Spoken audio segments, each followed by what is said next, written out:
All right, dear all students, for today's lecture, we are going to discuss about politics, and I'm pretty sure that you already have the preview of the topic for today that has been sent by Pak Edi mungkin ya. Jadi sudah in WhatsApp group.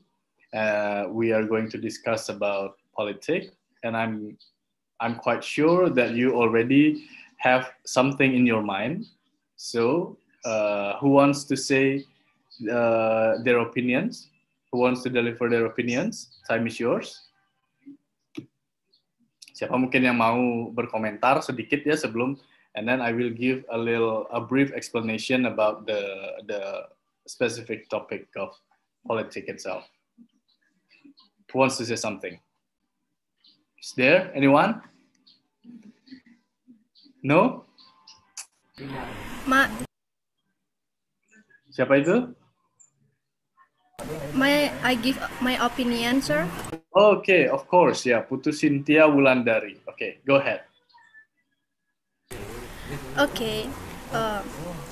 Political science and government cannot be separate from one another. To be able to run the government must be able to master political science. To be able to do good politics, one must understand the science of government. Normally, the two run in balance and go hand in. However, there are cases where there is a person who does not master political science but can run to government and does not understand the science of government but is successful in politics. This is not uncommon in autocratic and oligarchic political system. Explain your opinion regarding this case and what solution can be given. In my opinion, it is true that political science and government cannot be separated from one another. The relationship between government science and political science is the government science examines the component of politics itself, how a government agency is able to run well in a country, while politics science discuss how someone with the power possess is able to control a government. If is like the state is a family, then politics is the father who makes a financial living, while the mother who is like to government manage the income. That is, politics is in a nutshell in effort to get a power. Then after a power is obtained, the government plays a role in carrying out the will of the power. So if decision politics and government politics in a broad sense have been determined, then this decision will move from the political arena as the marker to get government bureaucratic infrastructure in narrow sense as the organizer, for example, in the election of head of government, member or parliament and senator. Political science is trying to make it controlled by certain power elites where the government itself takes place. Jadi pendapat saya memang benar bahwa politik dan pemerintahan tidak bisa dipisahkan satu dengan yang lainnya. Hubungan antara ilmu pemerintahan dengan ilmu politik, yaitu ilmu pemerintahan mengkaji tentang komponen politik itu sendiri, bagaimana suatu instansi pemerintahan mampu dijalankan dengan baik di suatu negara. Sedangkan ilmu politik membahas bagaimana seseorang dengan kekuasaan yang dimiliki mampu menguasai suatu pemerintahan. Jika diibaratkan negara adalah suatu keluarga, maka politik merupakan ayah yang mencari nafkah finansial. Sedangkan ibu yang diibaratkan pemerintah mengelola nafkah tersebut. Artinya, politik secara ringkas ialah usaha untuk mendapat suatu kekuasaan. Maka, setelah suatu kekuasaan itu didapat, pemerintahan berperan untuk menjalankan roda kekuasaan tersebut. Jadi, jika keputusan, kebijakan serta kebijaksanaan pemerintahan dalam arti luas telah ditetapkan, maka kemudian keputusan tersebut akan bergerak dari arena politik sebagai pembuat ke arah infrastruktur, birokrasi, pemerintahan dalam arti sempit, sebagai penyelenggara. Seperti misalnya dalam penyelenggaraan bursa pemilihan kepala pemerintahan, anggota parlemen dan para senator, diusahakan oleh ilmu politik agar dikuasai elit kekuasaan tertentu, di mana pemerintahan itu sendiri berlangsung.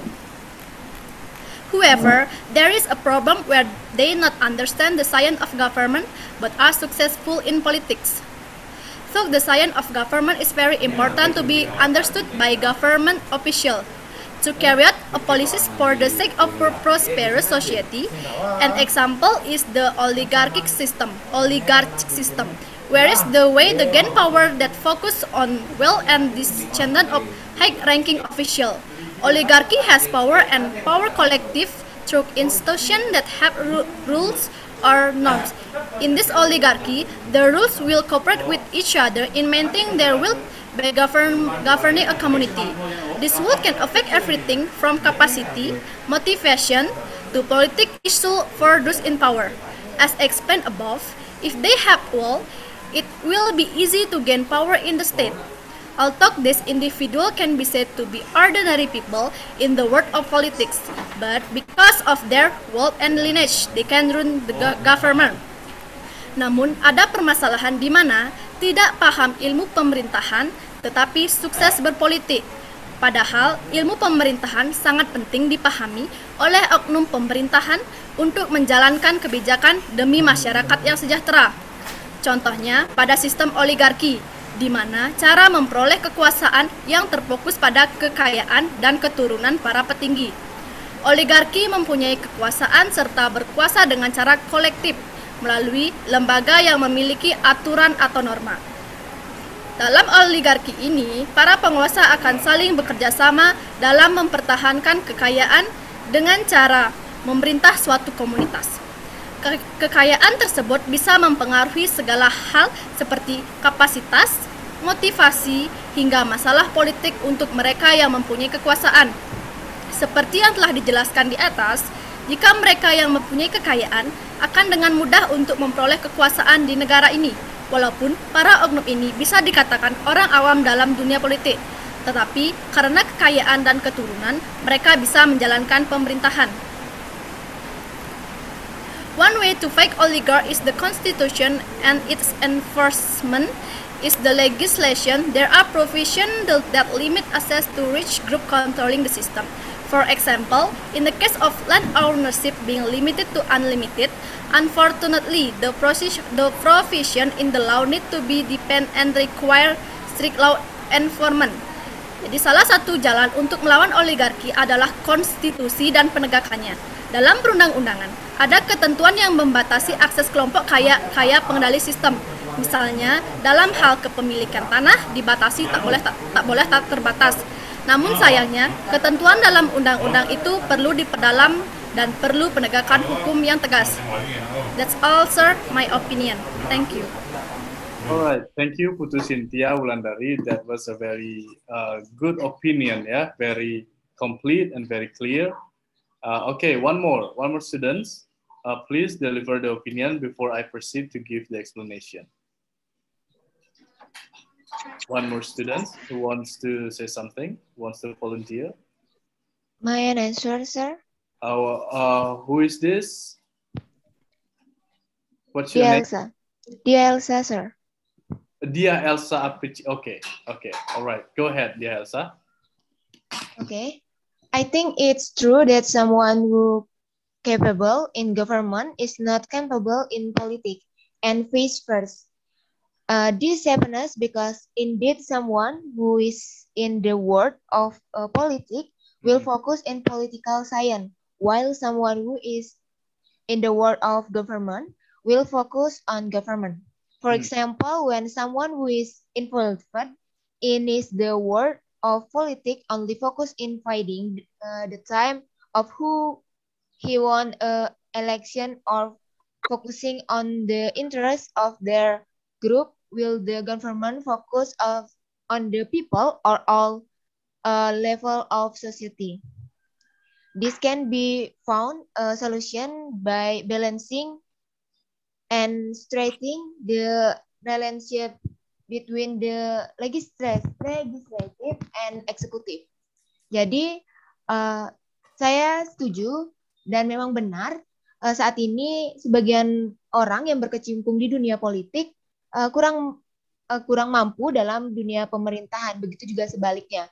Hal ini terjadi karena memang seseorang yang berkecimpung di dunia politik akan berfokus pada ilmu politik, sedangkan seseorang yang berkecimpung di dunia pemerintahan akan fokus pada pemerintahan. Contohnya yaitu ketika seseorang yang berkecimpung pada dunia politik berfokus tentang bagaimana cara ia mencari massa, kemudian bagaimana cara yang bisa memenangkan suatu pemilihan. Jadi bisa dikatakan bahwa politik ini berfokus pada kepentingan golongannya. Sedangkan ilmu pemerintahan itu berfokus kepada orang banyak atau seluruh lapisan masyarakat. Nah, hal ini dapat dicari solusinya dengan cara menyeimbangkan dan mempererat hubungan antara legislatif, yang mana kita ketahui bahwa legislatif kebanyakan orang-orang yang berasal dari politik. Jadi kita menyeimbangkan dan mempererat hubungan antara legislatif dan yudikatif, yang mana legislatif tugasnya untuk mengontrol eksekutif. Jadi legislatif itu mengontrol eksekutif dan eksekutif melaporkan hal-hal sehingga bisa dipantau oleh legislatif. That's all, sir. Thank you. Okay, thank you very much for Dia Elsa Apricilia. If there's someone that wants to say something, I'll give the time. If not, then I will proceed to the explanation. Is there anyone? No? Yeah, answer, sir. Yep, Sabrina ya. So, requiring to the discussion topic, my answer is, in my opinion, why this can happen is because political science and government science have difference, which are the focus of attention from political science and government. Science are different. So, there in government science, and people who are in governments do not understand about political science. The subject matter of these two sciences is very different, where political science discuss about political theory and practice, with more emphasis on democracy, political system, bureaucracy, human rights, political ethics, and foreign policy. Thus, research and critical thinking are needed to be able to observe and analyze and provide solutions to political phenomena that are currently happening. While government science studies about management of public organization, including the legislative, executive, judicative, and other institutions that function in carrying out state functions, which are regulated by law. Here also understand the text of administration, management, and organization in public bodies. So the point of emphasis on government science is to prioritize focusing of the people in a country. So the conclusion is the same with what Cynthia said before, that politics is the way to go to the government, while the science of government is how to regulate the state of administration. All right. Is it all ready? Okay, thank you. Sebelumnya, Dewa, thank you, Mr. Dewa. Sudah buka tadi. Pertemuan kali ini. Mohon maaf saya terlambat sedikit tadi karena masih ada kegiatan di tempat yang lain ini. Baik, adik-adik mahasiswa semua luar biasa, tadi juga saya sempat menyimak jawaban-jawabannya. Memang benar seperti itu, bagus sekali ya. Saya sedikit pengantar aja, Mr. Dewa ya. Nanti Mr. Dewa yang melanjutkan. Nah, terkait dengan ilmu politik dan ilmu pemerintahan, nah ini memang tidak bisa dipisahkan sebenarnya antara satu ilmu dengan ilmu yang lainnya. Itu karena terkait dengan sistem pemerintahan dan berjalannya suatu pemerintahan di suatu negara. Nah, manakala ini seperti yang diceritakan di kasus, nah itu terkait dengan kasus yang ada, memang mungkin ada di seseorang yang melakukan kegiatan atau menjadi sebuah pemerintah, tetapi tidak memiliki ilmu politik yang bagus, dia akan bermasalah juga di dalam sistem pemerintahan yang dilakukan. Walaupun misalnya dia memiliki kemampuan yang bagus di dalam pemerintahan, seperti contohnya di Indonesia dengan sistem demokrasi, tetapi manakala tidak ada dukungan politik, nah itu pasti akan diganggu proses pemerintahan yang dia lakukan. Ada aja dicari celah kesalahan-kesalahan yang mungkin nanti akan bisa ditemukan dan bahkan mungkin akan ada konspirasi politik. Nah, begitu juga sebaliknya. Manakala seseorang memiliki kemampuan politik yang bagus. Nah, dia bisa menggalang massa, mencari dukungan, bahkan sukses sampai ke memperoleh suatu kedudukan di satu bagian pemerintahan tertentu. Nah, ilmu politiknya bagus, sehingga dia bisa sukses menjadi seorang bagian pemerintah. Tetapi manakala dia di posisi tersebut tidak memiliki kecakapan yang bagus tentang ilmu pemerintahan, aturan tidak dikuasai secara baik, komunikasi tidak bagus dan lain sebagainya. Nah, itu juga akan memberikan dampak yang tidak bagus bagi proses pemerintahan yang dia lakukan. Ilmu politik yaitu ilmu nyangkut pemerintahan. Nah, kajiannya itu bagaimana dia memperoleh, mempertahankan, dan menggunakan kekuasaan tersebut. Nah, begitu juga bagaimana dia bisa mempertahankan kekuasaan tersebut. Nah, sedangkan di ilmu pemerintahan adalah bagaimana dia mengatur sistem pengelolaan negara. Nah, sehingga bagi seorang pemimpin sebuah negara atau ingin menjadi sebuah orang pemerintah, kedua-duanya mesti dikuasai secara utuh. Nah, sehingga proses pemerintahan yang dia lakukan itu dapat berjalan dengan lancar dan baik.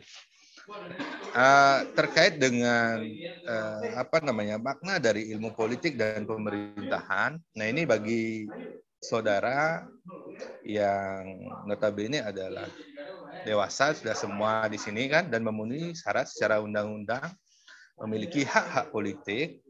Nah, itu diharapkan dengan pengetahuan politik dan pemerintahan yang miliki saudara mampu menggunakan hak-hak saudara secara baik, hak politik saudara secara baik.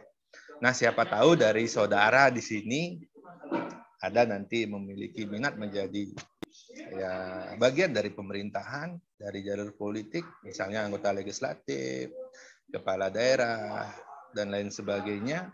Memang harus benar-benar dipersiapkan kedua aspek tersebut secara matang dan baik, baik dari segi politik maupun ilmu pemerintahan yang dimiliki. Jangan sampai timpang, kan itu kan. Nah, itu bagi saudara yang sudah dewasa. Tetapi bagi peran dan fungsi saudara nanti sebagai seorang guru di kemudian hari, nah ini pendidikan politik sedang digalakkan oleh pemerintah, terutama dari sejak dini, yaitu dari sekolah dasar. Nah, itu peran saudara adalah bagaimana mentransfer knowledge, mentransfer pengetahuan politik yang saudara miliki ke anak-anak didik saudara nanti. Karena anak-anak didik ini adalah generasi dari bangsa kita ke depannya. Sehingga mereka perlu pengetahuan politik dulu dari sejak dini. Ya. Nah, itu di sekolah dasar sudah secara implisit sudah dimasukkan ke tema-tema tentang bagaimana sistem pemerintahan negara kita, bagaimana proses pemilihan atau secara proses politik lah untuk menjadikan seseorang menjadi perwakilan dari rakyat di pemerintahan. Nah, itu proses pembelajarannya bisa ke hal-hal yang sederhana, terutama yang ada di lingkungan anak-anak didik kita. Misalnya yang sederhana itu pemilihan kepala desa, misalnya bagi yang ada di desa kan itu kan. Nah, itu dibelajarkan dari proses pemilihannya itu seperti apa, selanjutnya apa yang diharapkan dari masyarakat terkait dengan kepala desa yang diharapkan. Nah, sehingga nyambung jadinya. Nah, itu sedikit ulasan terkait dengan ilmu politik dan pemerintahan. Nah, banyak yang skeptis sih ya, terutama di kalangan apa sih perlunya untuk saya kan itu kan ya, apa sih perlunya untuk di kehidupan saya, toh seperti ini saja. Ya mudah-mudahan saudara tidak punya pandangan seperti itu. Minimal tahulah hak-hak politik saudara seperti apa sebagai warga negara yang baik. Dan kebetulan menjadi seorang calon guru, bagaimana saudara bisa nanti memberikan transfer knowledge, pengetahuan yang bagus kepada anak-anak didik kita terkait dengan pengetahuan politik tersebut kepada mereka. Nah, sistem perpolitikan kita adalah demokrasi. Perlu adanya regenerasi ya. Itu kan dari rakyat, oleh rakyat, dan untuk rakyat. Nah, kalau tanpa ada regenerasi, ada chaos nanti. Ya, sekarang memang orang elit-elit politik, pemimpin-pemimpin negara kita ya memang seperti itu adanya. Tetapi seiring dengan adanya perubahan generasi, mereka juga terus akan berubah secara dinamis. Nah, itulah perlu ada persiapan kader-kader atau orang-orang yang memang mengerti dan paham terkait dengan ilmu politik itu kedepannya yang nanti akan mereka menggantikan posisi politisi sekarang. Mungkin itu tambahan dari saya, Mr. Dewa. Oke, Mr. Dewa yang selanjutnya menambahkan. Silakan. Oke, terima kasih banyak Pak Edi. Materinya tadi ya.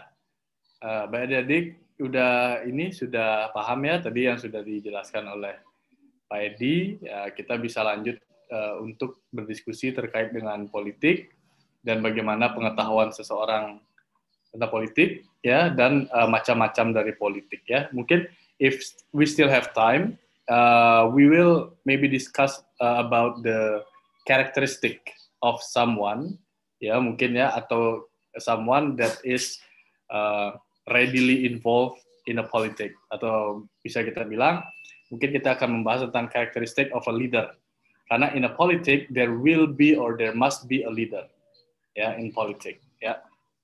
Alright, from all the opinions that already delivered by the three students, and I agree that politics can be separated with the knowledge about the government itself. But as Pak Edi stated in his speech earlier, but I don't want you to feel that I don't want to learn about politics, or politics has no benefits on my life, on me, gitu ya. While if you say so, it means that you don't think thoroughly about politics, because politics is not only in government. Politics is always in your life. It's a part of the human nature. Yeah, it's a part of the human life. Even you and with your friends, you in your communities, there will be politics inside of one organization, institution, or community. For example, maybe what should I say? Ketua OSIS, ya. Nah, pemilihan ketua OSIS, ya. Itu juga pasti dalam kegiatan itu there will be politics, ya. Siapa yang who should win, ya, who vote for who. Nah, siapa yang memvoting untuk siapa, gitu ya. Dan who can really present their own best version of their self, so people will trust them to be the leader as ketua OSIS, gitu, ya.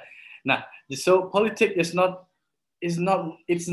very far away from us. Politics is very close to us. Yeah, it's even in our surrounding. So don't ever think that politics is only in government field, but also in our surroundings. So learning politics is also learning to improve your soft skill.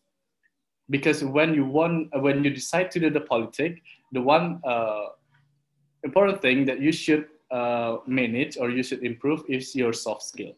Because politics is not how great you are. Politics is not how smart you are. But politics is about how you approach people, how you accommodate others, ya, mengakomodasi orang lain. Bagaimana kamu mendekati orang lain, and how you make social contact, ya, social relation. Jadi lebih banyak ke social relationnya, ya. So how can you make someone trust you? Bagaimana caranya kamu meyakinkan, convincing people that you are trustworthy, ya, patut dipercaya. Nah, stuff like that. Yeah, so politics is not really far away. So politics is close. So we should better learn about the politics. And also we should back to the opinions that already delivered by the other students, by the 3 students, and that was a very good opinion about politics. And politics, so as politics cannot be separated by our life. And also, when we talk about politics, as already maybe texted by Pak Edi ya sebelumnya, itu ada autocracy, ya, kinds of politics, ya. Maybe this is I want to give you a little bit or a little knowledge about the politics. Maybe the politics of autocracy, and it's already also explained by the students. Yeah, I will explain more about it. Okay, autocracy. So if I'm not mistaken, so I already know the autocracy leadership, the autocracy politics, but I'm to make me more sure about it. So I also Google it to really verify what I know and what the Google says. Okay, the autocracy is a leadership style. Yeah, leadership style. Well, where the decision-making process is concentrated on the leader. Yeah, so it's in autocracy, the leader has the big power. Yeah, autocracy politics. The leader has the absolute power. The biggest power is in the leader. So the leader can decide anything, almost anything to their civilians, ya, untuk their community, untuk masyarakatnya. Itu autocracy, ya, kepemimpinan autocracy di mana pemimpin leader has absolute power, ya, and they decide almost anything, ya. If in other words, maybe autocracy leadership is like diktator mungkin, ya. Maybe if you are familiar with North Korea, yeah, North Korea is kind of a very isolated country. Yeah, no one really knows what happens in North Korea. Okay, so even people that want to visit North Korea is not allowed to bring any cameras or any smartphones. So no one really knows what happens there. Yeah, because the leader is very isolated, and the leader decides to really isolate their country with another country. Ya, even though we don't know the reason why. Meskipun kita nggak tahu kenapa alasannya seperti itu, ya. Jadi, and everyone follows him. Ya, everyone follows him. Jadi semuanya itu mengikuti dia. Ya, even until now. And it's one of the leadership. The characteristic of the autocratic leadership itu, the first one is absolute power is in the leader. That's the first characteristic, yeah, in autocratic leadership. The second one is the line of work is more structured than maybe in democracy leadership or democracy politics or any kinds of any forms of politics. Jadi runtutan jalur birokrasi itu lebih terstruktur, ya, dan jadi tugas itu, ya, task itu akan lebih terstruktur dari from the very top to the middle and to the bottom. Ya, itu autokrasi. Jadi dari maybe from the president to the vice president, and then the vice president will give order to their military leader, seperti itu, ya. Jadi akan terstruktur seperti itu. Nah, itu ciri-cirinya. Ya, that's characteristics of the autocracy leadership. So what is the benefit of the autocracy leadership? Even though not many countries are really enjoy having autocratic leadership, yeah, not many countries nowadays use this kind of autocratic leadership or autocratic politics, yeah, these kinds of politics. Not many countries. It's even maybe 1 or 2 countries in this world that still use this kind of leadership, yeah. But nevertheless, we should also give attention that these kinds of leadership also have its own benefits. Sebenarnya meskipun tidak banyak yang gunakan gitu, ya, karena ini juga terkait dengan human rights and anything seperti itu, tapi ada juga benefitsnya dari autocratic leadership gitu, ya. Yang pertama, the first one is it's getting easier for the leader to bring the country to what kinds of the purpose that he or she wants. Ya, jadi akan lebih mudah bagi pemimpin itu untuk membawa mau kemana sih negara saya ini, because the leader already has his vision and mission. Yeah, when the leader has the absolute power to determine what they are gonna do about their country, it's gonna be easier. The country move from one condition to another condition. Jadi kalau memang tidak ada absolute power, akan lebih mudah dia untuk membawa visi dan misi negaranya. Mau kemana sih sebenarnya negara saya ini, begitu ya? Yeah, we can compare it with maybe Indonesia. Indonesia is not autocratic leadership. Yeah, maybe it's more like democratic politics. Yeah, you can say that in Indonesia, everything must be decided not only by the president, not only by the leader, but it's like the consensus. Yeah, it's a decision that is made by more than just one people, or we can say it's in like DPR gitu ya. I'm not sure what DPR in English, tapi ya kita tahu bahwa DPR seperti itu harus ada persetujuan, harus ada agreement ya. Jadi presiden itu tidak bisa semena-mena atau mudah untuk membuat aturan ya. Saya mau gini, saya mau gitu, enggak. Tapi itu harus ada agreement juga dari DPR ya, wakil rakyat istilahnya ya. Jadi because that is democratic, because everyone has their own voice in democratic leadership ya. In Indonesia actually everyone has their own voice ya. One of the right for us as the Indonesian citizens is we have our voice.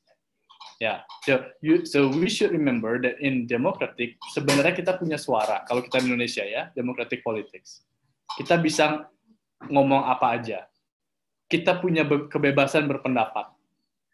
We have freedom to deliver our opinion, and it's already stated in Undang-Undang Dasar. Ya, 1945 pasal 28 ya. Setiap orang berhak berpendapat ya sebenarnya actually ya. So the function of DPR is actually it will channeling us as citizens to deliver our opinions to the leader. Yeah, so it's like it's like when we want to say something, because Indonesia is so big and so wide, so it's impossible for us just to directly call the president, halo Pak Jokowi, saya mau gini bla bla bla ya. It's not possible, right? Or kita bisa langsung nemuin dia di istana ya juga, beliau, to meet him directly in istana nggak mungkin juga. Yeah, so the DPR will as the representative of what our voice is, gitu. Sebenarnya ya begitu. But the system is already good. The system is already good. But the people maybe not really that good, maybe, yeah, because lots of more like the ego of the people.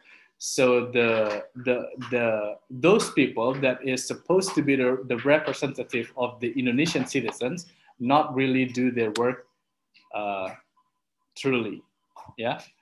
That's maybe that's the problem in Indonesia, yeah, because Indonesia is democratic. Okay, back to the autocratic leadership.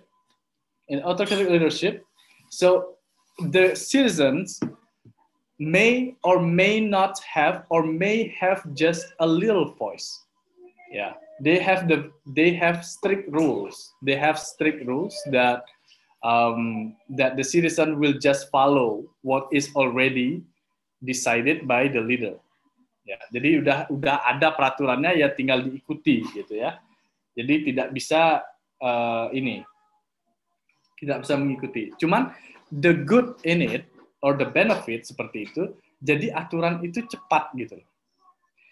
Dalam artian in democratic leadership, because this is democracy and Indonesia is a very big country, one single regulation itu pasti ada pro dan kontra.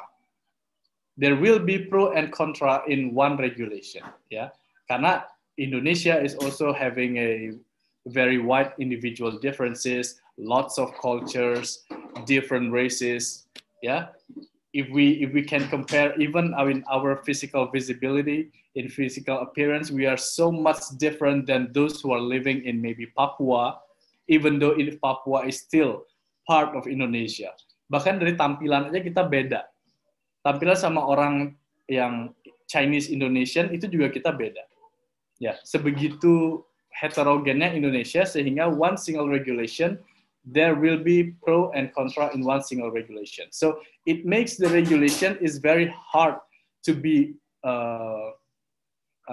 implemented in our country. That's the problem. Misalnya nih, presiden punya ide, saya mau masukin peraturan ini. Akan ada pro dan kontra gitu. Karena kita banyak sekali ya. Gumilinggah ajak liu kalau di Indonesia itu ya. So it's very hard to one regulation to be implemented in democratic, yeah, because we are a very great country. But in autocratic leadership, in kinds of autocratic forms of politics, the citizens will only follow what is already decided by the leader. Okay, so that's the benefit. So if the leader is a good person, and the regulation is a good regulation, and the citizen don't have voice to give their contra about the regulation, so the regulation will bring that nation to be a better nation. Nah, itu kalau autokratik. Kalau misalnya pemimpinnya bagus, peraturannya memang bagus, dan tidak terlalu banyak pro kontra ya, karena memang dia autokratik, sehingga akan lebih cepat membawa negara itu menuju negara yang lebih bagus, seperti itu. Ya, even though that's not the case ya. Kebanyakan, mostly, so far I know or so far I observe in my surrounding, lots of countries that really use this kinds of leadership, the leader is not really, what can I say? If I say he's not good, maybe they are just using their ego. Yeah, mostly countries that using their autocratic leadership. Kebanyakan ego mereka aja gitu ya, kebanyakan. Tapi saya juga tidak observing all countries. Hanya some countries that is already well known in this global world. Cuman beberapa negara yang ya memang terkenal ya begitu dengan autocratic leadership ini ya. Now, because people are just following what is already decided by the government, by the country, the citizens will have great productivity. Why? Because they don't have any chance or they don't have any space to give their protest. So whether we like it or we don't like it, we have to do this.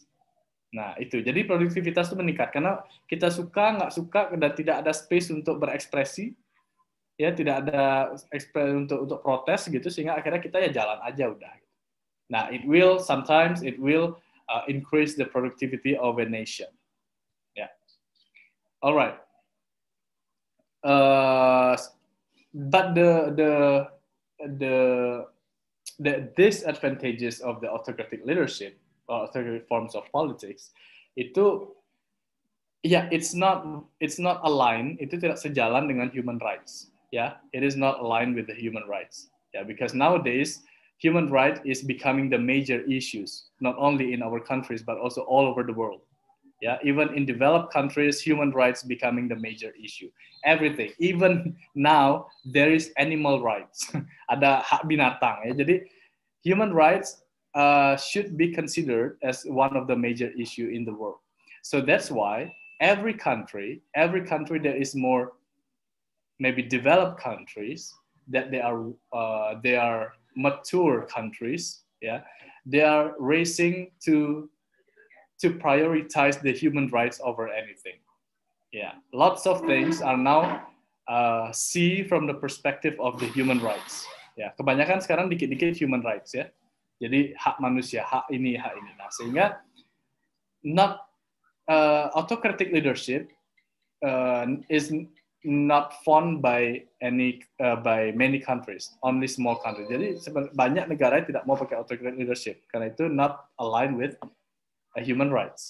Ya, kebanyakan mungkin yang lebih ya mungkin demokratik atau mungkin ada politik-politik yang seperti monarki mungkin ya. Even monarki sebenarnya juga begitu ya. Dia lebih ke absolute power on the leader. But if we can see it from England, from Great Britain, even though England is monarchy, and another example is like Japan, yeah. Japan is also has their king, yeah. But the government is not run by the king itself or the queen itself. The government is run by the vice president. Oh no, president. Government is run by president. Masih ke presiden, ya. Jadi queen or king in those countries are only the symbol of the country and one of the mechanism how to preserve their culture. Jadi sebenarnya cuma simbol saja dan sebagai media atau upaya itu untuk budaya mereka itu biar tetap ada gitu ya sebenarnya. But the country, the decision or the regulation or the activities of the country like trading, export, import, and anything about the countries is run by the president. Ya, jadi tetap mereka berbeda, mereka dipisahkan ya sehingga untuk government itu presiden dan untuk simbol negara itu tetap ke ratu atau raja ya. Ratu atau raja. Itu kalau seperti di Jepang atau misalnya di Inggris. But I also read some articles in the newspaper like in Brunei. Nah, in Brunei it's quite different ya. In Brunei there is still king in Brunei. Dan king itu absolute power ternyata. Ya. King itu termasuk dan raja di sana itu also those who run the country. Jadi raja itu langsung turut serta menangani negara, gitu di Brunei, ya. So and it's also so the king of Brunei is already exposed in the media as one of the richest king in the world. Richest king, ya. Karena apa? Karena he's controlling everything. He's also the symbol of the country, and he also runs the country. So every decision, every regulation, or everything that they will do to the country is it's the freedom of the king itself. Jadi semuanya itu ya tergantung dari rajanya. Ya gitu ya. Kalau if I'm not mistaken, ya mungkin anyone wants to say something? Mungkin ada example, ada contoh atau ada fenomena? Okay, speak up please.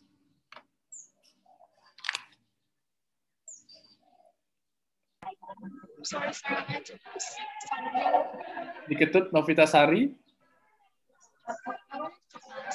That I read on the Google about oligarchy and autocracy system that Mendagri or Kementerian Dalam Negeri Tito Karnavian say that autocracy. Novita suaranya nggak kedengeran. I can't really hear your voice.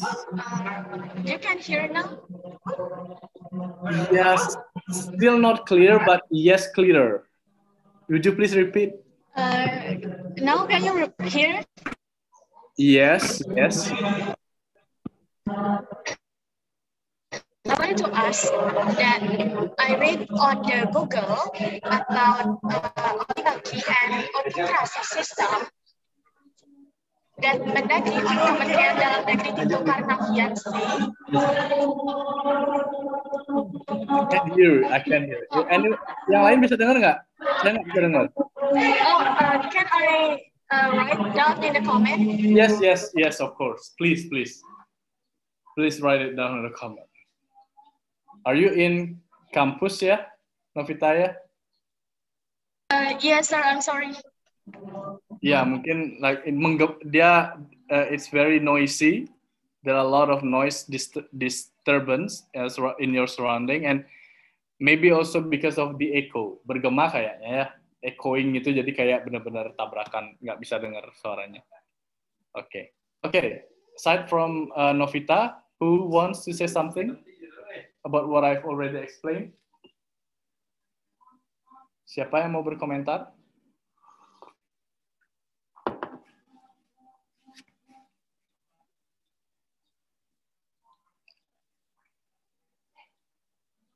Nggak ada ya?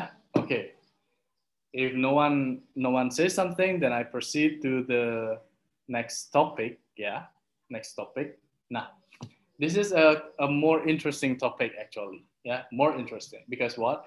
Because there is a very rare phenomena. Yeah, very rare phenomena that those who have no knowledge about politics but successful in political situation. Nah, jadi those who have no knowledge about the politics itself or about no knowledge about the government or the institution, but they are successful in doing politics. Ya, jadi mereka yang sebenarnya tidak banyak tahu tentang politik atau tentang politik di sebuah instansi atau negara, nggak taunya dia yang terpilih gitu, dia yang jadi gitu ya. Nah, that's a very interesting phenomena actually ya, karena logikanya, the logic is the more we know something, the more the bigger our opportunity to be the leader. Jadi lebih banyak kita tahu, maka akan lebih besar kesempatan kita untuk jadi pemimpin kan gitu ya, untuk dipilih kan gitu. Nah ini tapi ternyata di Indonesia pun, in Indonesia it's not uncommon phenomena that yang mereka yang tidak punya gini politik ternyata malah jadi gitu. Kira-kira kenapa? Maybe ada yang ingin berpendapat sambil kita while waiting for the Ketut Novitasari to finish typing on the comment. Oke, ayo ada yang ingin berpendapat bahasa Indonesia boleh mas. Bahasa Indonesia boleh campur-campur. Kenapa orang yang tidak banyak tahu tentang kenegaraan gitu ya, tentang hal bagaimana visi misi negara gitu, ternyata malah dia terpilih jadi presiden atau kepala apa gitu. Kira-kira gimana? Ayo, saya minta pendapat dulu baru saya jelasin, biar nggak terus ini. Ayo adik-adik, simpel aja. Pendapatnya. Ini kan panggungnya adik-adik sebenarnya ini. Betul. Ya, perkuliahan ini kita sama Mr. Dewa sebagai fasilitator dan sedikit mengkonfirmasi lah seandainya ada hal-hal yang memang kurang tepat atau ya tidak pas kan itu kan ya. Nah, selebihnya itu adalah ya dari adik-adik. Nah, jangan kalau kita terlalu banyak nanti di sini berperan di kelas ini, beda nanti ini panggung kita jadinya Pak Dewo ya. Iya betul Pak Edi. Sedangkan esensi dari belajarnya adik-adik itu adalah bagaimana adik-adik lebih banyak sharing, berbagi pengalaman, berbagi pendapat, berbagi pengetahuan di sini. Nah, sehingga kita tetap bisa saling mengisi. Saya bersama Pak Dewo pun masih perlu banyak belajar sebenarnya. Siapa tahu adik-adik punya pengetahuan lebih dari kita atau pengetahuan lain daripada kita. Ayo sharingkan di sini di forum ini. Begitu juga kita punya pengetahuan sedikit, kita akan sharingkan ke adik-adik juga. Ya, ini ingat forum ini Zoom, Meet, apapun namanya, termasuk nanti mungkin kalau pada saat kelas atau luring, kelas itu adalah panggungnya mahasiswa. Yaitu sistem perkuliahan kita kan itu kan ya. Apalagi dengan didukung Merdeka Belajar, kampus Merdeka Belajar ini. Ya, sepenuhnya adalah mahasiswa mengeksplor pengetahuannya dia. Kita membantu fasilitator. Jangan sampai berbalik nanti. Dosennya lebih banyak yang berkomunikasi, dosennya lebih banyak yang menguasai panggung, sedangkan mahasiswanya pasif. Itu tidak dibenarkan ya. Kemarin juga saya baru mengikuti seminar di kementerian. Salah satu esensi dari kampus Merdeka ini adalah berikanlah panggung seluas-luasnya kepada mahasiswa kita untuk mengeksplor pengetahuannya dia, termasuk panggung di kelas. Dosen jangan terlalu banyak untuk mengambil peran di kelas atau di panggung tersebut begitu diibaratkan. Oke, untuk itu ayo sampaikan pendapatnya Benar, salah itu urusan nanti, karena kita akan bersama-sama mendiskusikan dan membahas. Yang terpenting adalah bagaimana kita bersama-sama, saudara bersama-sama, belajar, minimal belajar berkomunikasi lah, kalau memang belajar menyampaikan pendapat, belajar menyampaikan ide, karena tugas saudara nanti adalah sebagai seorang guru. Ya, kalau menyampaikan ide pendapatnya susah, bagaimana bisa mengantarkan adik-adik siswa nanti saudara itu belajar dengan baik. Oke, itu ya tambahan. Sorry ini ya, mengkritisi sedikit, tetapi mumpung masih semester 1, masih banyak jalan untuk belajar. Ayo belajar dari sekarang. Oke, intermezzo, Mr. Dewa sedikit. Lanjut. Iya, Pak Edi. Tapi betul itu Pak Edi, benar. Yeah. Harus lebih proaktif mahasiswa, karena memang nanti pembelajaran bukan teacher centered lagi sekarang ya, tapi lebih ke student centered. Jadi sebenarnya semua utamanya itu pada diskusi mahasiswa. Ya, nanti dosen itu hanya menjelaskan ya. Ya, coba oke, siapa yang mau? May I answer, sir? Okay, what's your name? My name is Nikomang Desi Pratiwi. Okay, I think I have a difficulty in my Zoom room because it's not automatically going to the top anytime. Okay, Nikomang Desi Pratiwi, yeah, already on the top. Okay. So I think because they come from circle that have strong political relations. Usually, these people are among the elite, like as oligarchic politics is a government run by certain groups or groups who have full power. Jadi menurut saya, karena mereka berasal dari kalangan yang memiliki relasi cukup kuat dalam politik, sehingga mereka itu bisa masuk dalam dunia politik dan pemerintahan tanpa memiliki ilmu yang cukup dalam pemerintahan. Biasanya orang-orang kalangan seperti ini tuh orang-orang elit yang cukup terkenal dalam ekonomi. Jadi biasanya pemerintahan seperti ini tuh masuk ke dalam politik oligarki yang merupakan pemerintahan yang dijalankan oleh golongan atau kelompok tertentu yang memiliki kekuasaan penuh. So that's my opinion. Thank you. Okay, thank you, Komang Desi. That was very good answer, yeah. And what you just said, itu disebutnya privilege, ya. We often hear the word privilege. What is privilege actually means? Ya, itu yang tadi dibilang, ya. Because there are some people or certain people that already born as an elite in a nation or in a country. So they will have more access, ya, dibandingkan kita rakyat jelata gitu ya, yang lahir di desa gitu kayak kita semua ya gitu, dibandingkan dengan mereka yang lahirnya aja sudah di elit gitu ya, they have more access, ya, in political system, even though it's not guaranteed that those people who are considered elite, ya, know more about politics. Bukan garansi, ya, bukan jaminan mereka lebih tahu. They are just born in a family that is elite family, and their family already have the access to the political system. Okay, that was a very good answer. Yeah, so that's one of the reasons why people who have a very little knowledge about politics are successful in doing political activities. Yeah, one of the reasons. So what else another reason? Who wants to say something? May I answer, sir? Okay, Sabrina, go ahead.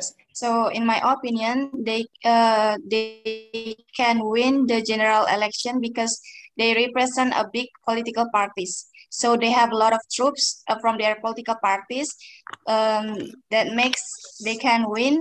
Besides that, right now we still hear the issue about money politics and also the black campaign, which is still happening till right now. All right, thank you, Sabina Andari. That was also a very brilliant answer. When what Sabina said, it's already about majority and minority. Yeah, those who win the election or those who are successful in political activities are mostly the majority race or religion, yeah, in that nation or in that country. So it's kind of almost impossible from any minority group to come up and to be the spotlight in that political activities. Jadi jarang jadinya ya, karena sudah mayoritas ya, seperti yang itu sebenarnya sudah apa ya, rahasia umum sih ya. And also in Indonesia, yeah, it's maybe we have a very little chance to be maybe the leader of the country if we are not maybe the majority, ya. Saya orang Bali gitu, terus sudah yang kita orang Bali, orang Beleleng, dan misalnya dari religion ya, karena Indonesia itu salah satu religious country. Ya, dan religion is very tight, yeah, it's very strong in this country, Indonesia, religion. But maybe the same thing happened in another country. For example, in America, even though the context is not religion, tapi ras, ya, ada black people, white people, Asian, Hispanic, Africans, stuff like that. Jadi di Amerika itu bukan religion yang jadi diversifikasinya, tapi lebih ke race. Ya, kalau kita di Indonesia mungkin banyak ke religion ya. Oh, kamu agamanya apa gitu. Nggak bisa jadi ini kalau agamanya gini gitu ya. Kalau di Amerika itu banyaknya ras. Sebenarnya di semua country ada, cuman berbeda-beda konteksnya. It depends on the country and it depends on the population. Ya. Karena population di Indonesia itu mayoritasnya memang Melayu. Hampir semua Melayu gitu. Ada Chinese aja gitu ya, Chinese. Dan itu pun juga sering mendapat getting lots of discrimination. Yeah, maybe it's not very we don't really feel it in Bali, but I spent lots of time in maybe in another island like in Surabaya or in Java, any parts of Java. The discrimination is real. Yeah, diskriminasi itu real banget antara maybe Chinese and also what we consider indigenous Indonesian citizen. Jadi pribumi dan Chinese seperti itu misalnya ya. Atau ada maybe Muslim and non-Muslim citizens. Ya, itu discrimination is real. But maybe we are in Bali, it's not really the case. Ya, karena kita orang Bali kan baik-baik ya. Maksudnya kita memang embracing any diversity. Jadi kita emang mengambil keanekaragaman dan menjadi kuat karena itu ya kalau di Bali ya. Tapi kalau di any parts of Indonesia, if you maybe travel or spend lots of time in another part of Indonesia, you will feel that discrimination is real. All right, what else? Before we continue to Ketut Novitasari ya, ini chatnya sudah ada di sini. Okay, one more. What else? What else? One more student. Sudah? There's no more?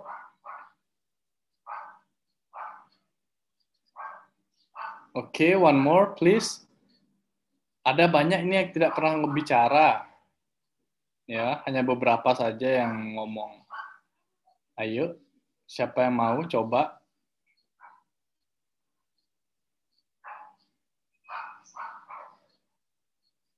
Or maybe I ask one of you, yeah. Now I see it on the screen that is already. Saya lupa, saya udah pernah nunjuk ini belum? Made Punia Darmika. Ya, cowok nggak pernah dari tadi, cewek terus ya, cowok. Sudah pernah ditunjuk ya, Dek? Sebelumnya pernah. Oh, pernah ya? Nggak apa-apa, coba deh lagi.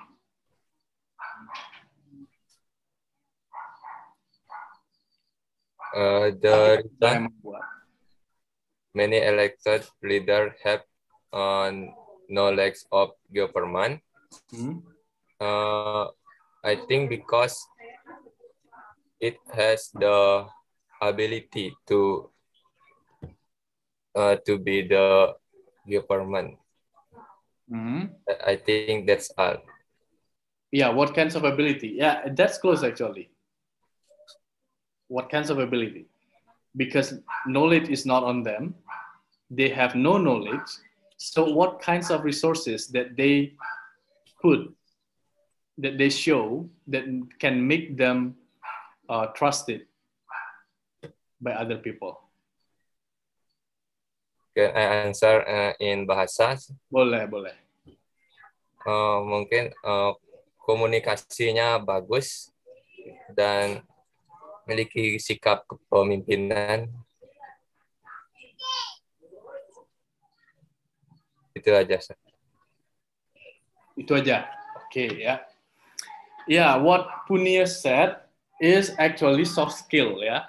Sebenarnya sudah jelaskan tadi. Ya, udah sempat singgung sedikit ya. Soft skill juga. Jadi never underestimate soft skill. Lots of successful people, not only in politics but also in any field in this world, like maybe in entrepreneurship, in any other fields, that those who are successful is not because they are smart. That's not because they are genius, but because they are mastering soft skill. Ya, soft skill yang termasuk soft skill itu banyak banget. Ada kayak tadi, how you approach someone, bagaimana cara kamu mendekatkan diri dengan orang lain, how you manage your social interaction. When we say social interaction, we are not just making friends, but also maintaining social circle. Jadi keterampilan sosial itu nggak hanya cuman nyari teman, tapi juga memelihara hubungan. Ada orang yang pintar nyari teman, tapi besoknya udah nggak temenan lagi. Udah nggak ada kontak, ya. Cuman pas di sana aja, hahaha, habis itu lupa, ya. Ada yang kayak gitu. Tapi seharusnya bisa buat teman dan bisa memelihara hubungan pertemanan, maintaining social relationship, ya. Ada yang memang kalau kita dalam in psychology, certain people have charisma atau aura, ya. That we say it as charismatic leadership. Ya, jadi ada memang certain types of people that already born with it, because charisma itu nggak bisa dibuat. Charisma cannot be trained, tidak bisa dipelajari. Tapi dia memang sudah bakat, nah sudah talent ya. Sehingga kalau orang yang charismatic leadership itu memang terlihat dia berkarisma meskipun misalnya badannya nggak gede gitu ya, atau misalnya dia bungkuk kayak presiden kita misalnya ya, gitu. Kalau padahal kan seperti itu. But lots of people respect to him. Not because they are scared of him, but they respect him. Bukan karena mereka takut, tapi karena mereka respect. Yaitu mungkin kinds of charismatic leadership. Seperti itu ya. Jadi karisma itu ya sesuatu yang memang cannot be trained. We are born with it. Certain people, not everyone. Bahkan saya mungkin juga tidak punya itu. Kita tidak punya ya. But certain people have their own charisma. Nah, juga banyak hal lain soft skill itu seperti able to collaborate with others, ya, working together, ya, jangan ego. And sometimes most of us ego itu ya sulit untuk kita overcome, ya, ego. Jadi kita kadang suka kerja sendiri gitu. Padahal sebenarnya kita harus bisa juga bekerja bersama-sama dengan orang lain, ya, communication skill, banyak ya soft skill. Nah, those who can master those people who can master the soft skill will have a bigger opportunity to maybe win the political activity. Ya, karena soft skill itu yang utama. Makanya banyak orang mungkin bukan yang ranking 1, bukan yang terbaik secara academically itu, tapi karena soft skill-nya bagus. Itu yang biasanya jadi karena politik itu kan tidak melihat seberapa pintaran mana ya gitu, bukan begitu, tapi lebih enak sama yang mana ya gitu. Karena itu lebih feeling gitu, lebih, dan juga memang ada kebutuhan dalam artian ada kepentingan di sana ya dalam politik. Oke, I think it's already clear about the politics, and now I will go back to the chat box. In your chat box, Niketut Novitasari already wrote something. Okay, I will read it to all of you. I read on the Google about oligarchy and autocracy system. Mendagri Tito Karnavian says that oligarchy and autocracy will be more effective to use in this pandemic. But as we know that the political system can override the right of citizens and the political rights will be limited. What's your opinion about this, sir? Okay, what's your opinion? Siapa yang mau coba? Saya tunjuk kalau enak nih nunjuk-nunjuk ini. Cari yang paling belakang ya. Siapa yang paling belakang berarti paling jarang ngomong. Kok bisa gini ya? Oh, ini bukan yang paling belakang, tapi saya ingin tunjuk. Kadek Dharma. Kadek Dharma, would you please say something? Or would you please respond to what Novita Sari already wrote on the chat box? Hello, can you hear me? Yes, crystal clear. Wait, can I read? I read on Google about.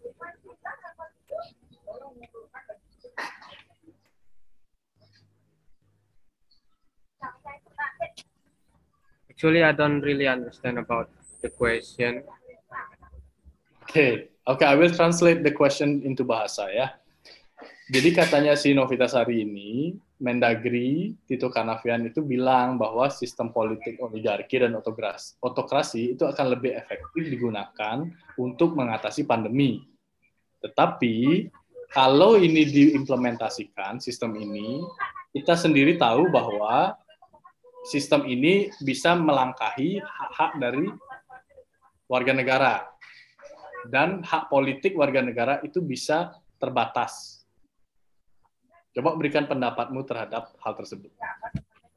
So, in my opinion, I think, yeah, that's true that this system is effective because I think like there's people that pandemic is very dangerous. COVID-19 is very dangerous, so it conclude it to become a pandemic. But a lot of people that tidak tahu seberapa berbahaya pandemi ini, jadi mereka melanggar aturan-aturan yang dibuat oleh pemerintah, sehingga oligarki dan autokrasi ini berhak digunakan oleh pemerintah untuk mengatur rakyat-rakyatnya agar mengerti tentang keadaan saat ini. Itu saja, sir. Okay, thank you, Dharma. I will give another chance to another participant who wants to say something, who wants to respond to the question. Siapa mau? Tapi saya mau coba ini deh. Niwayan Astri Antari. Okay, sir. For me, in my opinion, yep. Why our Mendagri said that? Because as we know, many people, the government cannot control the people to make sure they do the health protocol in this pandemic. So that's why he recommend to use autocracy and that political, because as we know, with that political system, we can make the president have a power, and as you said before, autocratic system is where the leader have absolute power, more structure, and have strict rule that decided by the leader. So that's why our Mendagri said that, because with that political system, the leader can make sure all the people can do the health protocol well and can finish this COVID-19 problem.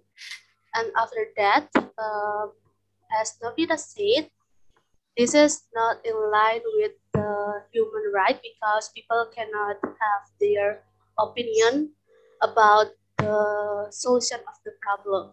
So it's like pro and contra, but I think it's kind of true, because as we know, right now people don't do the health protocol really well. So I think the leader must have absolute power to make sure all the government or the what's called rakyat untuk paham bahwa protokol kesehatan itu sangat penting. That's why the autocratic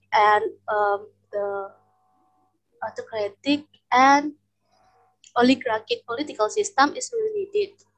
But I think the government must think again about the human right, because as we know, many people will not really agree with this opinion. I think that's all. So, thank you. Okay, thank you. Yeah, both of you were giving a very great answer, great response to what written by Niketut Novitasari. And yeah, before the time is limited, the time is ticking, so I will go directly to the answer and then summing up what we have learned today, and then after that I will give back to the spotlight to the Pak Edi. Yeah. Okay. Niketut Novitasari, what your friends said, both of your friends said basically the same thing. Yeah, because pandemic, maybe this pandemic is the first pandemic that we ever experienced in our lifetime. Pertama ini, 30 tahun, 30 years saya hidup ya. Mungkin yang lain, kalian umurnya berapa? 15 ya, 15 years ya. Pak Edi misalnya umurnya berapa? 25 ya Pak Edi ya? 25 tambah 12 Pak. 25. Tapi ini pandemi ini the first ya, bagi kita semua ya, first thing. Dan unfortunately, every individual in this world having different perception about pandemic. Ada yang menganggap pandemik ini very dangerous, ada yang kalau bahasa Belalainya campah, ya, underestimating this pandemic, ya. Even though this is in Indonesia, Indonesia has the third largest population in the world, ya. Dan to control those massive populations is very hard. Kalau kita pakai demokrasi, dan ini juga adalah emergency situation, ya. Pandemi ini masuk is categorized as emergency situation. Jadi menurut Tito itu apa yang kita harus lakukan, what we should do itu adalah being more thinking out of the box, being more creative, find new solution, ya, sehingga dia mungkin menawarkan autokrasi ini, ya. Karena why? Karena dengan autocratic system ini, it will be easier for the government to rule or to control. Yeah, that's right. That's the right word. To control the society, to control the citizens. Karena pemerintah, the government will give strict rules, can give strict rules, ya, bagi those who are not following the health protocol. Nah, jadi ada hukuman yang tegas gitu ya. Dan mungkin hukuman tegas jadi untuk ada efek jerahnya, mostly itu berkemungkinan untuk melanggar HAM gitu ya. Jadi but there's no other choice actually, ya. Misalnya kayak sekarang kita tidak ke kampus, berarti melanggar HAM, tidak boleh keluar rumah, berarti itu melanggar HAM juga ya, tidak boleh apa gitu. Jadi kalau kita benar-benar strict ya, berarti semua regulation itu nanti akan considered melanggar HAM gitu ya. Padahal sebenarnya kalau in my personal opinion, there must be something new that we have to implement in such kind of emergency situation.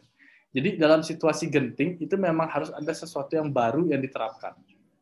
Jadi tidak bisa kita pakai cara yang lama lagi bolak-balik dan protes banyak gitu ya. Dan kalau kita di Indonesia karena demokrasi itu it open bigger opportunity for the citizen to protest gitu ya, untuk berikan pro dan kontra ya, sehingga implementasinya akan sulit, udah duluan nyebar virusnya gitu ya. Okay, but I think so. I think it's already enough from me, yeah. And we have learned a lot about politics. We have learned about forms of politics, and also learned about the leadership. We also learn about the characteristic of someone who are more likely to be a leader, yeah. And we also already discussed about the what is it, oligarchy and autocracy system, and also ini saya consider sebagai contoh kasus ya, jadi ini case study ya, case study in this pandemic situation, bagaimana government system itu bekerja di dalam sebuah emergency situation, dan dalam konteks ini adalah pandemi COVID-19 gitu ya. Oke, saya kira it's enough for me, so I will give back the stage to the Pak Edi. Oke, Pak Edi, ya. Oke, thank you Dewa, menguatkan apa yang disampaikan Mr. Dewa. Ya, pernyataan Tito Karnavian terkait dengan pandemi dengan menggunakan sistem demokrasi, sistem autokrasi dan oligarki itu benar apa yang disampaikan Dewa, itu adalah bagaimana mengatasi situasi gawat di negara ini dengan hal-hal yang memang di luar kebiasaan.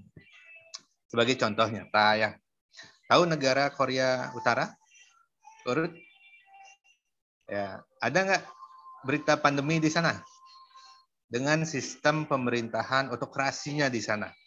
Itu si Mr. Jong-un yang berkuasa tunggal di sana menggunakan kekuatan politik dan pemerintahannya menekan pandemi dengan luar biasa, sehingga tidak ada kasus di sana ya.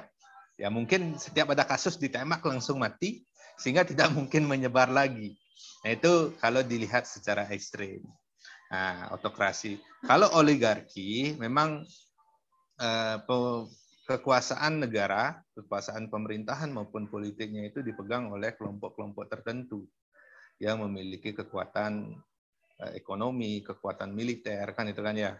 Nah, sehingga yang menjadi dasar sebenarnya kekuasaan oligarki itu adalah kekuasaan tangan besi. Tahu kan kekuasaan tangan besi kan? Ya, kekuasaan yang menekan secara keras rakyatnya.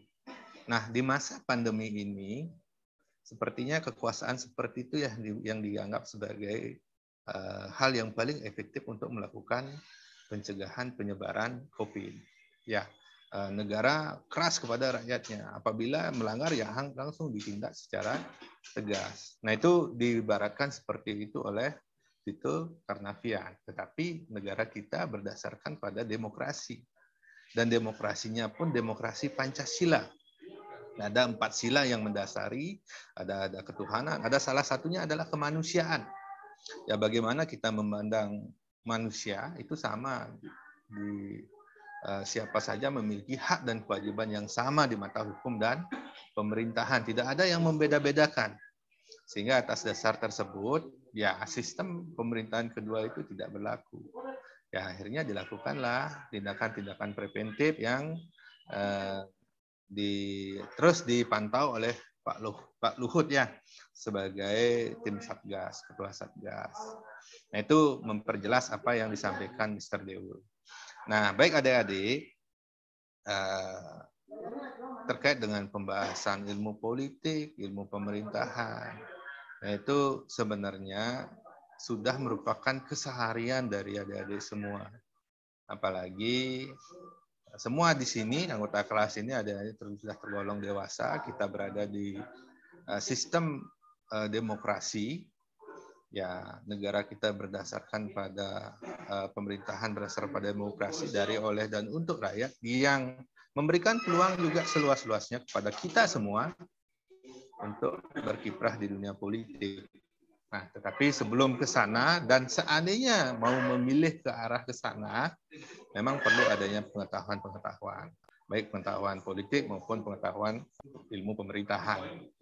Karena kedua paket itu, terutama untuk negara demokrasi, sangat penting sekali.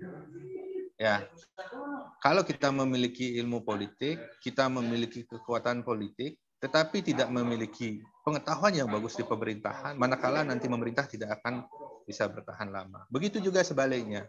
Apabila kita memiliki kemampuan manajerial yang bagus, menguasai undang-undang, menguasai sistem negara kita seperti apa, memiliki kemampuan yang bagus di dalam sistem pemerintahan. Tanpa adanya pengetahuan politik dan kemampuan politik, juga tidak akan jadi apa-apa. Karena tidak akan ada orang yang memilih, ya kan? Nah, untuk itu di sistem negara kita, negara demokrasi, kedua hal itu harus ada. Dan juga saudara sebagai seorang agen pembelajar untuk anak-anak didik kita dan generasi-generasi penerus bangsa kita ke depan harus memberikan pengetahuan yang baik juga terkait dengan ilmu politik dan pemerintahannya kepada peserta didik kita. Anak-anak SD yang merupakan generasi muda, generasi penerus bangsa kita ke depannya. Jangan sampai pengetahuan yang salah diberikan, sehingga apa yang salah di masa lampau dan masa kini, jangan sampai ditularkan ke anak didik kita. Apa yang bagus, itulah yang perlu kita tularkan, dan apa yang sudah ada, ayo kita perbaiki lagi demi kemaslahatan umat manusia, demi kemaslahatan anak cucu kita ke depannya. Oke, itu sebagai close statement atau penutup di dalam pertemuan kita kali ini. Nah, bagi yang belum sempat menyampaikan pendapatnya tadi di sini, di forum ini, baik yang ditunjuk maupun tidak, saudara, karena kita juga memerlukan rekapitulasi nilai, setiap aktivitas harus ada nilai, karena nilai kita adalah berbasis aktivitas, saudara kirim ke grup WA. Ya.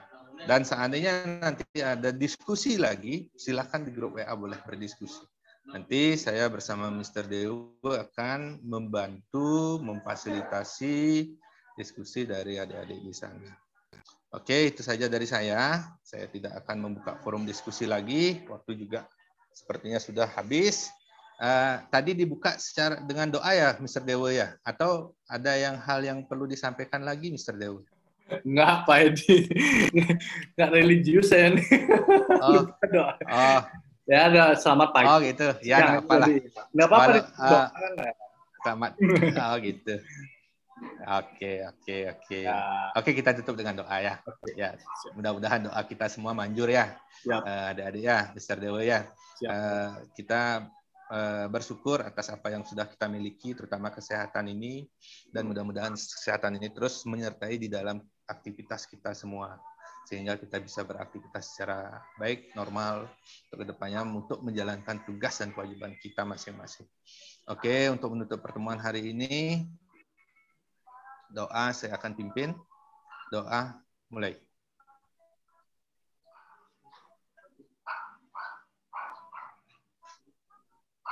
Oke, doa selesai.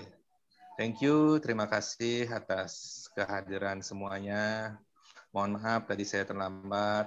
Mohon maaf seandainya ada hal-hal yang tidak berkenan yang saya sampaikan sengaja maupun tidak sengaja. Ya, Mr. Dewo, ada yang disampaikan?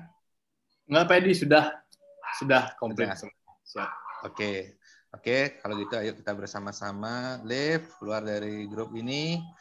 Astungkara kita semua dalam kondisi sehat dan kita berjumpa lagi di dalam kesempatan berikutnya. Saya tutup dengan para Santi. Om Santi. Om Santi. Oke, thank you semua ya. Ya adik-adik, sampai jumpa ya. Thank you, sir. See you. Ya, Thank you, sir. Live ya. Sir.